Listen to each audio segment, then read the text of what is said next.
डर कभी भी किसी रिक्तता में नहीं आता है। डर का संबंध हमेशा किसी विषय से होता है।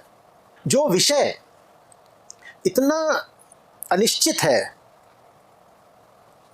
इतना क्षणभंगुर है, इतने कम भरोसे का है, अनरिलायबल है, कि बार बार डर लगा रहता है कि कभी ये छिन ना जाए, कभी ये छिन ना जाए, उस विषय की फिर रक्षा भी क्यों करनी, उसको छीनी जाने दो, जा।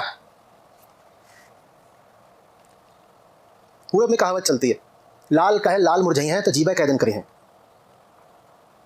एक बच्चा पैदा हुआ था, उसकी ये हालत थी कि उसको इतना ही बोल दो मेरा लाल, तो बीमार पड़ जाता था, बीमार पड़ जाता था। वो बस लाल भी बोल, कोई शब्द बोल दो, कुछ देखने से बीमार पड़ जाए, सुनने से बीमार पड़ जाए, छू दो तो बीमार पड़ जाए। तो वैद्य बुलाया गया, जो सबसे बड़ा वैद्य था, उसने कहा कुछ मत करो, लाल कहने भर से अगर ये लाल मुरझा जाते हैं तो वैसे भी इन्हें कितने दिन जीना है, कुछ मत करो, इनको जाने दो। लाल कहे लाल मुरझई हैं तो जीबा कै दिन करी हैं, इनको ऐसों को जाने ही दो।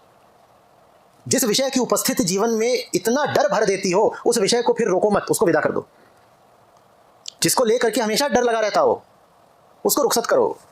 जी जी, सत्य तो परम भरोसे की चीज होती है। सत्य तो वो है जो अडिग अचल अटल होता है, हिल ही नहीं सकता। सत्य तो वो है जिसको लेकर के कभी कोई डर हो ही नहीं सकता, क्योंकि वो कभी आपसे छिन नहीं सकता। जो चीज आपसे छिनेगी नहीं, उसको लेकर डर नहीं लगेगा ना।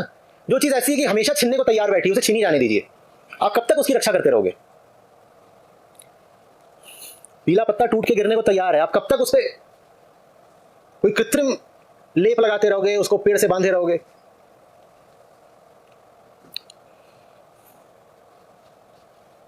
पत्ता बोला वृक्ष से, सुनो वृक्ष बन रहा है।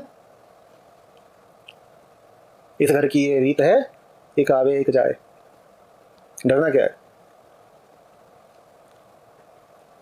डर से पहले कहीं ना कहीं लोभ या मोह बैठा होगा, उसको जान लीजिए, डर भी चला जाएगा।